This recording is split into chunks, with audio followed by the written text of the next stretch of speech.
Assalamualaikum warahmatullahi wabarakatuh. Bismillahirrahmanirrahim. Alhamdulillahirabbil alamin. Wassalatu wassalamu ala asrofil anbiya'i wal mursalin wa ala alihi wa sahbihi wa man tabi'ahum bi ihsanin ila yaumiddin, amma ba'du. Segala puji bagi Allah, Tuhan semesta alam, yang mana Dia telah memberikan kita begitu banyak nikmat yang jikalau kita hitung-hitung ya nggak bisa gitu. Bahkan jikalau lautan menjadi tintanya dan pohon-pohon menjadi penanya, itu tidak akan sanggup untuk menulis berapa banyak kenikmatan yang telah Allah berikan kepada kita semua. Alhamdulillah. Salawat bertangkaikan salam bercurahkan kepada sang proklamator Islam, baginda besar Nabi kita, Nabi besar Muhammad sallallahu alaihi wasallam, yang mana telah membawa kita dari zaman jahiliyah menuju zaman terang benderang, minaz zulumati lan nur. Yang saya hormati pembimbing RTD Ustaz Halub, semoga Allah memberikan kesehatan kepada beliau, amin. Amin. Dan teman-teman yang saya banggakan sekalian,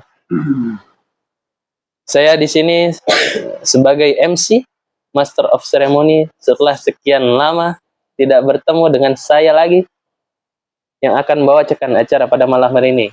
Langsung saja acara pada malam hari ini yang pertama ialah pembukaan. Marilah kita buka acara pada malam hari ini dengan membaca Al-Basmalah. Bismillahirrahmanirrahim. Selanjutnya ialah pembacaan ayat suci Al-Quran yang akan dibawakan oleh Ustaz Ilham. Padanya, silahkan.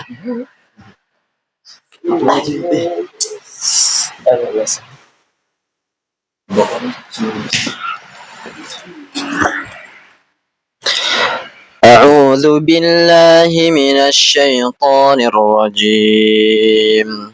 إن الله لا يستحيي أن يضرب مثلا ما بعوضة فما فوقها فأما الذين آمنوا فيعلمون أنه الحق من ربهم وأما الذين كفروا فيقولون ماذا أراد الله بهذا مثلا يضل به كثيرا ويهدي به كثيرا وما يضل به إلا الفاسقين. صدق الله العظيم.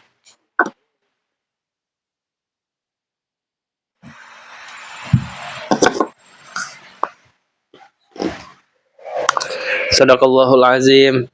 Telah sama-sama kita mendengarkan lantunan ayat suci Al-Quran yang telah disampaikan oleh beliau. Semoga kita sebagai pendengarnya dan beliau sebagai pembacanya mendapatkan syafaat Al-Quran di yaumil qiyamah. Amin amin ya rabbal alamin. Selanjutnya ialah kultum yang akan disampaikan oleh Ustadz Jamaluddin. Padanya, silahkan.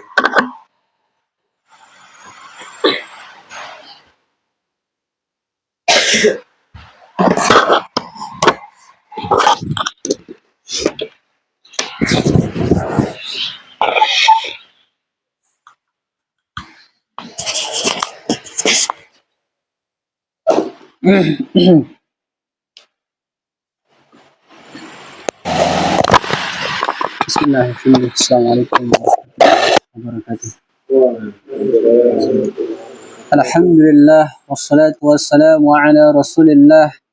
Allahumma salli ala Sayyidina Muhammad wa ala ali Sayyidina Muhammad.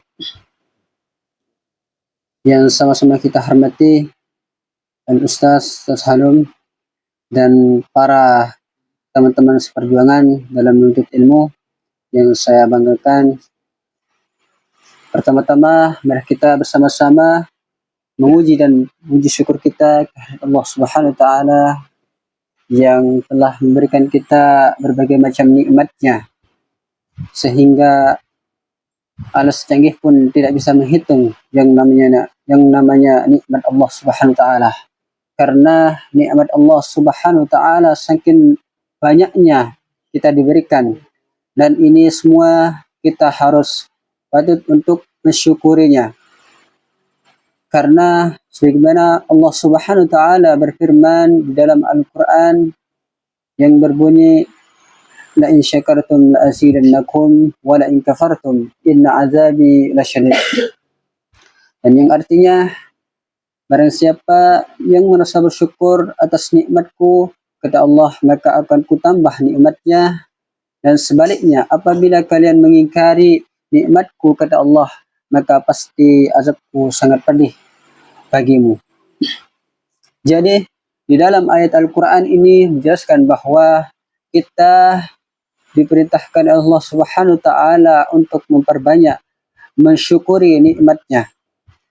Yaitu salah satu cara kita mensyukuri nikmat Allah Subhanahu wa taala adalah dengan mengucapkan alhamdulillahirabbil alamin. Karena dengan mensyukuri nikmat Allah akan diberikan tambahan oleh Allah Subhanahu wa taala. Baik, selawat dan salam kita curahkan kepada junjungan kita atau patutan kita atau idola kita, yakni yang mulia Sayyidina Muhammad sallallahu alaihi wasallam. Semoga kita semua termasuk salah satu umatnya dari Rasulullah SAW, dan semoga kita semua bisa dimasukkan ke dalam surganya Allah Subhanahu wa taala. Marilah kita berselawat kepadanya dengan kita membacakan Allahumma salli ala Sayyidina Muhammad wa ala ali Sayyidina Muhammad. Karena dalam hadis menjelaskan bahwa barang siapa yang berselawat kepada Rasulullah SAW, maka Allah akan berselawat kepadanya 10 kali kebaikan. Oleh karena itu, saudara-saudara sekalian yang dirahmati Allah Subhanahu wa taala, janganlah kita bermalas-malas untuk berselawat kepada Rasulullah SAW, karena dengan beliaulah kita bisa mendapatkan syafaat beliau kelak di yaumul qiyamah. Makanya selawat ini adalah sangat penting bagi kita semua.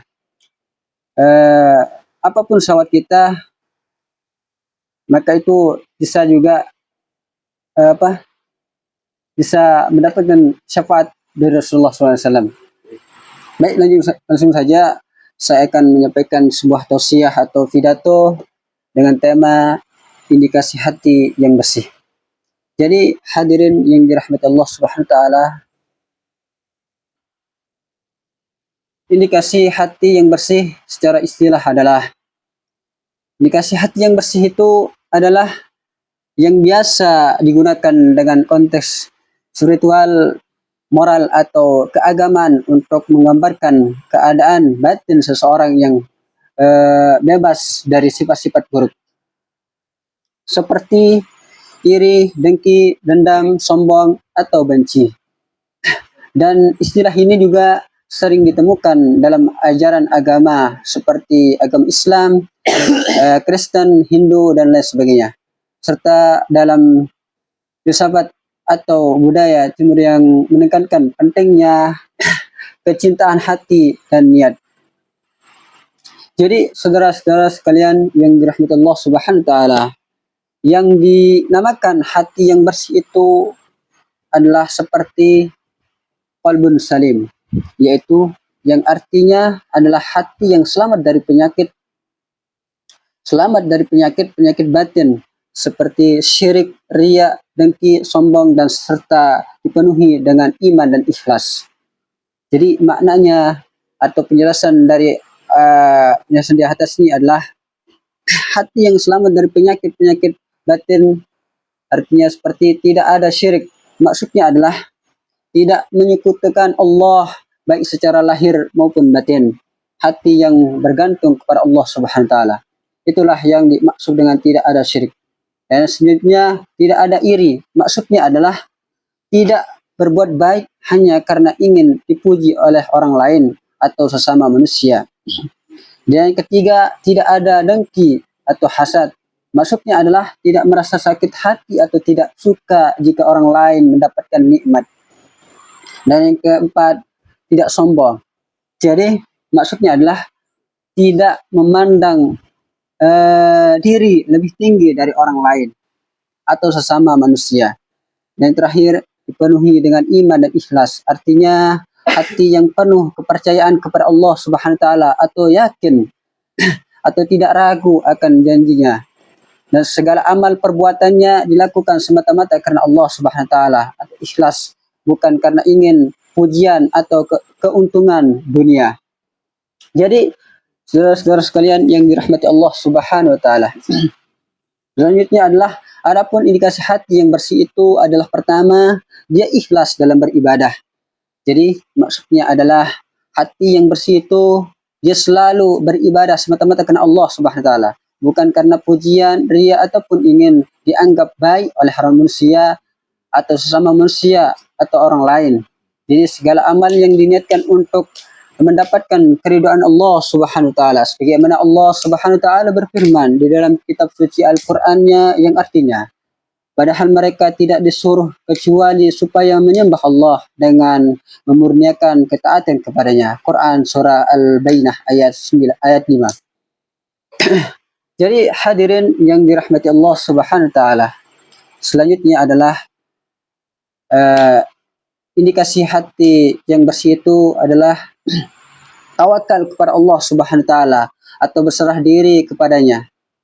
Jadi maksudnya adalah orang yang berhati bersih itu adalah dia tidak mudah cemas berlebihan atau tidak dengki, mudah putus asa kepada Allah Subhanahu wa taala. Dari apa yang Allah berikan itu dia selalu menerimanya. Dan dia yakin bahwa semua yang terjadi sudah diatur oleh Allah Subhanahu wa taala, dan hatinya itu dia selalu tetap tenang dalam ketetapan takdir dari Allah Subhanahu wa taala. Dan selanjutnya adalah yang ketiga, yaitu indikasi yang bersih adalah itu bersabar dalam menghadapi ujian dan bersyukur atas nikmat Allah Subhanahu wa taala dari apa-apa yang Allah berikan kepada kita. Jadi maksudnya adalah hati yang bersih itu juga harus mampu menerima musibah dari Allah Subhanahu wa taala dengan cara bersabar dan menerima dengan penuh rasa syukur. Dan dia tidak mudah juga untuk mengeluh, iri ataupun kufur dari nikmat Allah Subhanahu wa taala. Dan selanjutnya adalah, jadi saudara-saudara sekalian yang dirahmati Allah Subhanahu wa taala, yaitu tiga hal yang menguatkan kita itu untuk selalu bertaubat. Yaitu yang pertama, kita harus menyadari bahwa dosa itu kelakuan yang buruk dan jahat. Dan kedua, menyadari bahwa azab Allah Subhanahu wa taala itu sangatlah pedih. Dan yang ketiga, tidak ingin dari azab Allah Subhanahu wa taala yang penuh sangat mengerikan. Jadi saudara-saudara yang dirahmati Allah Subhanahu wa taala, yang terakhir ya Allah, yaitu adalah cara kita mendekati diri kepada Allah Subhanahu wa taala. Yaitu yang pertama, kita harus memperbanyak zikir. Karena kenapa? Zikir ini adalah salah satu yang sangat kita dianjurkan, bahwa pernah di dalam Al-Qur'an pun mengatakan kita diperintahkan juga untuk banyak berzikir kepada Allah Subhanahu wa taala. Mungkin dalam kita ya, saudara-saudara sekalian, ada yang mungkin kurang malas untuk berzikir. Mungkin bukan kita dari sini pribadi, dan juga ya mendengarkan ya dari video ini, malah kita berbanyak-banyak untuk berzikir kepada Allah Subhanahu wa taala. Karena zikir ini adalah salah satu merupakan kebaikan yang terus-menerus dilakukan di waktu yang sama dan sudah menjadi atau bagi orang yang biasa melaksanakannya. Dan selanjutnya adalah tanda-tanda hati yang bersih itu adalah jika waktu azan sudah masuk maka dia merasa senang dan bersegera untuk melaksanakannya. Mungkin ini saja yang saya bisa sampaikan, kurang dan lebihnya mohon dimaafkan. kalau ada kata-kata saya salah itu datangnya dari saya pribadi, dan kalau ada kata-kata saya benar itu datangnya dari Allah Subhanahu wa taala. Kurang dan lebihnya mohon dimaafkan. Wallahu muwaffiq ila aqwamit thoriq. Wassalamualaikum warahmatullahi wabarakatuh.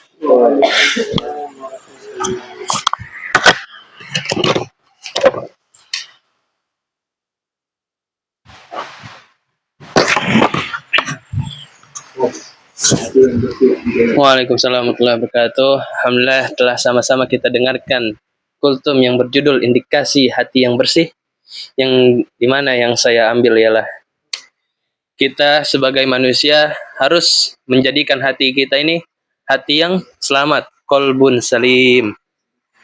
Yang dimana hati yang bersih itu ialah yang tidak iri, dengki, hasut, semua sombong enggak ada. Kita harus menjaga hati kita, dan cara membersihkan hati yang kotor ialah dengan banyak-banyak berzikir dan beristighfar. Mungkin cukup sekian, kita tutup acara pada malam hari ini dengan membaca hamdalah dan doa ghafaratul majlis. Alhamdulillahirabbil alamin. Subhanakallahumma wa bihamdika nasyhadu an la ilaha illa anta nastaghfiruka wa natubu ilaik. Wassalamualaikum warahmatullahi wabarakatuh.